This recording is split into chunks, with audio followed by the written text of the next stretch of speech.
Problem से solution तक, astro तक, नो योर फेट।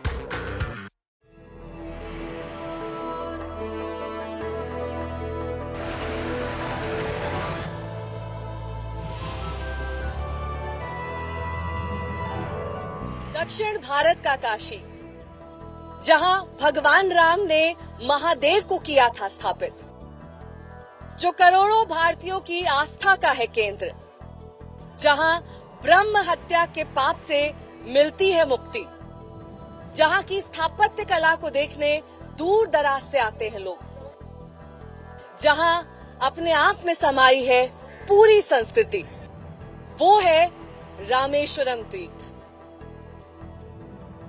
नमस्कार, आप देख रहे हैं हमारी खास पेशकश सत्यम शिवम सुंदरम। आपके साथ हूं मैं नेहा बाथम। 12 ज्योतिर्लिंगों के दर्शन हम आपको इस कार्यक्रम के माध्यम से करा रहे हैं। 4 ज्योतिर्लिंगों के दर्शन आप कर चुके हैं। बाबा केदारनाथ के धाम से हमने शुरुआत की थी, फिर हम पहुंचे थे काशी विश्वनाथ मंदिर जो कि काशी में स्थित है। उसके बाद हमने आपको यात्रा कराई थी बाबा बैद्यनाथ धाम की, और वहां से हम आपको लिए चले थे मल्लिकार्जुन ज्योतिर्लिंग। और अब हम आप पहुंचे हैं तमिलनाडु में स्थित रामेश्वरम ज्योतिर्लिंग, जो कि 12 ज्योतिर्लिंगों में से तो एक है ही, लेकिन 4 धाम में से भी ये एक है। और यही वजह है कि इसका श्रद्धालुओं के बीच अच्छा खासा महत्व है।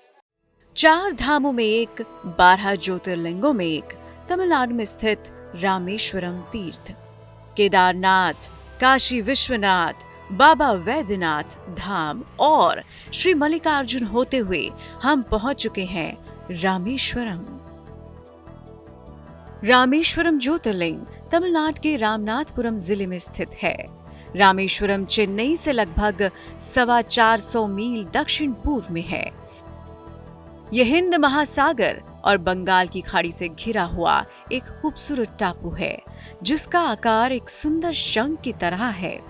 काफी पहले ये द्वीप मुख्य भूमि से जुड़ा हुआ था, लेकिन समंदर की लहरों ने मुख्य भूमि से इसे अलग कर दिया।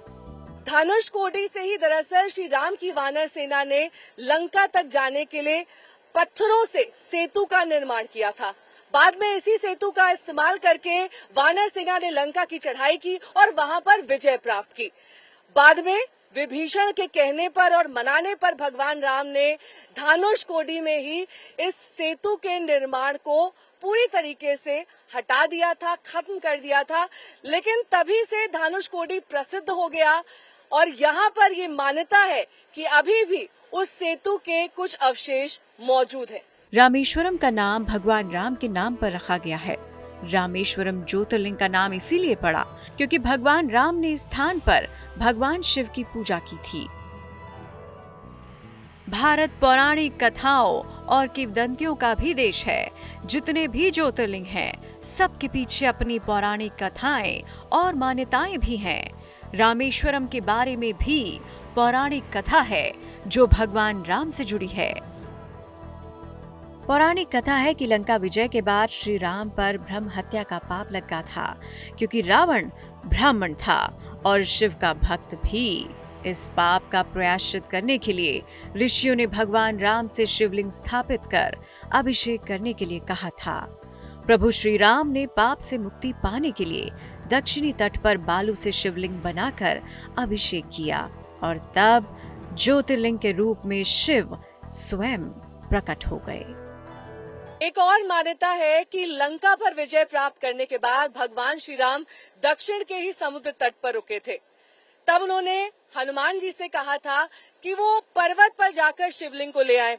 जब हनुमान जी को आने में देरी हुई तो माता सीता ने यहीं दक्षिण भारत के इसी समुद्र तट के नजदीक एक बालू का शिवलिंग स्थापित किया और तभी से रामेश्वरम एक ज्योतिर्लिंग के रूप में बहुत मान्यता और बहुत ही भव्यता के साथ स्थापित हो गया। माँ सीता ने जो शिवलिंग स्थापित किया उसे रामनाथ और रामलिंग भी कहा जाता है। वहीं हनुमान जी द्वारा लाए शिवलिंग का नाम वैष्णवलिंग रखा गया। तभी से यहाँ दोनों शिवलिंग की पूजा की जाती है। इसी वजह से रामेश्वरम को रामनाथ स्वामी ज्योतिर्लिंग भी कहा जाता है।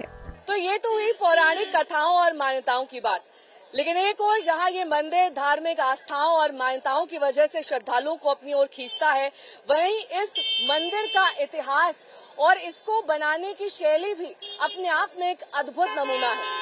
द्रविड़ शैली में इस मंदिर का निर्माण किया गया और यही वजह है कि बाहर से ही जब आप इस भव्य मंदिर को देखेंगे तो आपको मालूम चल जाएगा कि ये कैसे द्रविड़ शैली का एक अद्भुत नमूना है। रामेश्वरम का मंदिर 1000 फुट लंबा और 650 फुट चौड़ा है। 40 फुट ऊंचे 2 पत्थरों पर इतनी ही बराबरी के एक लंबे पत्थर को लगाकर इसका निर्माण किया गया है, जो देखने वालों को चमत्कृत करती है। माना जाता है कि रामेश्वरम मंदिर के निर्माण में लगे पत्थरों को श्रीलंका से नाव द्वारा लाया गया था। रामेश्वरम ज्योतिर्लिंग का गलियारा विश्व का सबसे बड़ा गलियारा कहा जाता है। उत्तर दक्षिण में 197 मीटर और पूर्व पश्चिम में 133 मीटर है। मंदिर का परकोटे की चौड़ाई 6 मीटर और ऊंचाई लगभग 9 मीटर की है।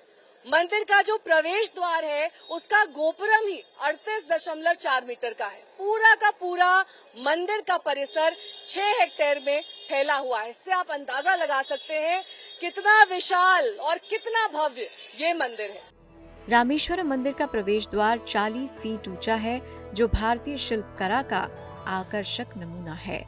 ज्योतिर्लिंग के चारों ओर परिक्रमा करने के लिए 3 परिक्रमा पथ बने हैं। इसके दोनों तरफ 5 फीट ऊंचा और करीब 8 फीट चौड़ा चबूतरा बना है। चबूतरों के एक ओर पत्थर के बड़े बड़े खम्भों की लंबी कतारें खड़ी हैं। एक सिरे से खड़े होकर देखने पर ऐसा लगता है मानो सैकड़ों तोरण द्वार स्वागत करने के लिए बनाए गए हैं। दूर देखने पर हर खंभा एक जैसा दिखेगा, लेकिन पास आकर आप गौर से देखें तो मालूम होगा कि हर खंभे पर बेल बूटे की अलग अलग कारीगरी है।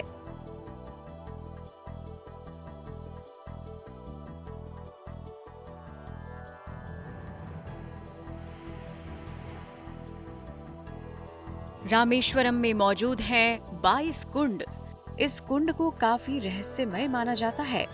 मान्यता है कि श्री राम ने अमोघ बाणों से इन कुंड का निर्माण किया था। ऐसी मान्यता है कि यहाँ कुंड में स्नान के बाद पापों से मुक्ति मिल जाती है।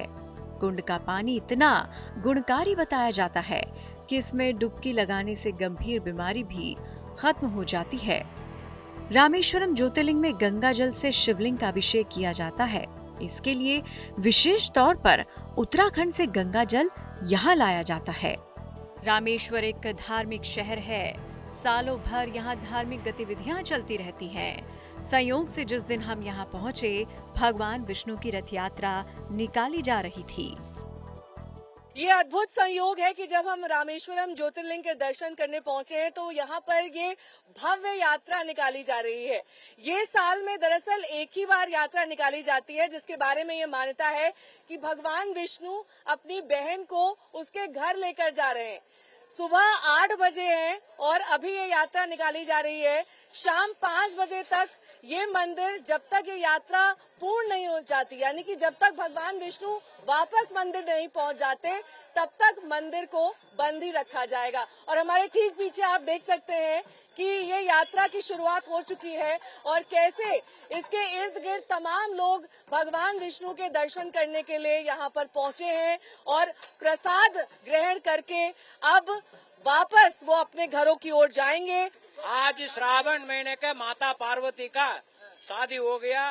उनका जो पियर का घर जाती है, राम जी का उनका पियर का घर है। आज श्रावण महीने का आखिरी दिन का मेला है, 18 दिन का मेला है। यह आखिरी दिन है, वहाँ जुलूस निकल गए।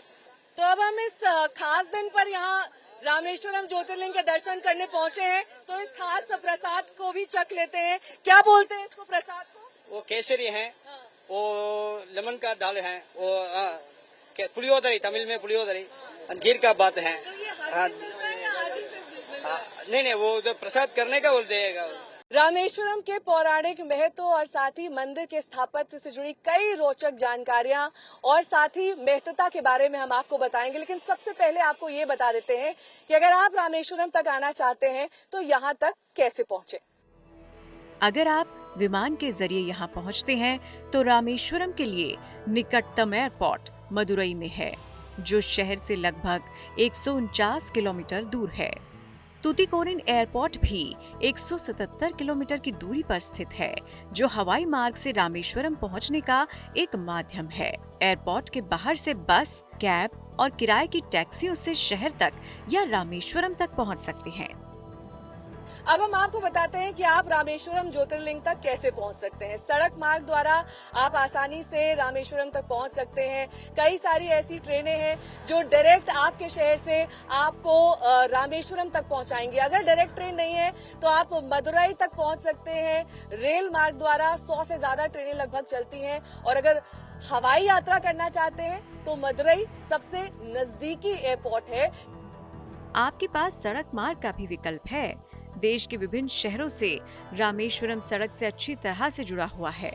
मदुरई से और अन्य शहरों से रामेश्वरम के लिए एसी और नॉन एसी बसें चलती हैं। मदुरई से हर आधे घंटे में बस जाती है। तो देर मत कीजिए, अगर ज्योतिर्लिंगों के दर्शन की मन में इच्छा है तो चल पड़िए रामेश्वरम।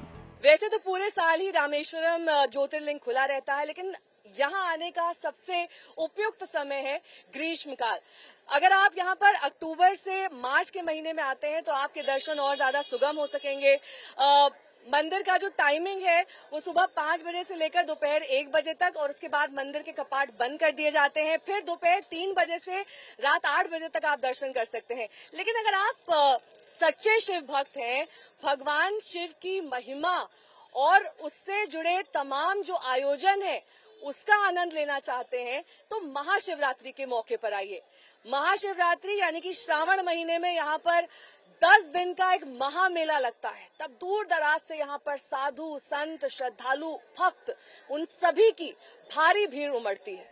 यहाँ ज्योतिर्लिंग के दर्शन और पूजन का समय सुबह 5 बजे से दोपहर 1 बजे तक और फिर दोपहर 3 से रात 9 बजे तक। रामेश्वरम मंदिर में फरवरी मार्च महीने में महाशिवरात्रि का त्योहार धूमधाम से मनाया जाता है। महाशिवरात्रि का उत्सव यहाँ 10 दिनों तक चलता है। आप देख रहे हैं द्वादश ज्योतिर्लिंगों पर हमारे खास कार्यक्रम सत्यम शिवम सुंदरम, जिसमें हम आप पहुंचे हैं दक्षिण भारत के रामेश्वरम। अब इस जगह का जिक्र आपने कई सारी धार्मिक ग्रंथों और बहुत सारी कहानियों में सुना होगा, लेकिन इस जगह की धार्मिक महत्ता के अलावा ये जगह बेहद मनोरम और दार्शनिक है, और यहाँ पर बड़ी संख्या में पर्यटक पहुँचते हैं रामेश्वरम के समुद्र तट पर यहाँ के सौंदर्य को देखने और समझने के लिए। रामेश्वरम के समुद्र में तरह तरह की कौड़ियाँ, शंख और सीपे मिलती हैं। कहीं कहीं सफेद रंग का बड़ियास मूंगा भी मिलता है। यहाँ समंदर का रूप बेहद शांत है, उसमें लहरें बहुत कम उठती हैं। इस कारण देखने में वो एक तालाब सा लगता है, जिस पर चढ़कर वानर सेना लंका पहुंची और वहां विजय पाई। यहाँ पर बिना किसी खतरे के स्नान किया जा सकता है। यहीं हनुमान कुंड में तैरते हुए पत्थर भी दिखाई देते हैं। तो आज सत्यम शिवम सुंदरम के इस अंक में हमने आपको दी द्वादश ज्योतिर्लिंगों में से एक रामेश्वरम तीर्थ की संपूर्ण जानकारी। अगले अंक में एक और ज्योतिर्लिंग की यात्रा पर आपको लिए चलेंगे और वहां के महत्व के बारे में बताएंगे। तब तक देश और दुनिया की तमाम खबरों के लिए आप देखते रहिए आज तक। एस्ट्रो तक ऐप पर आपको मिलेगा भविष्य से जुड़े हर सवाल का जवाब। डाउनलोड कीजिए एस्ट्रो तक ऐप और चुटकी में जुड़िए इंडिया के बेस्ट एस्ट्रोलॉजर से।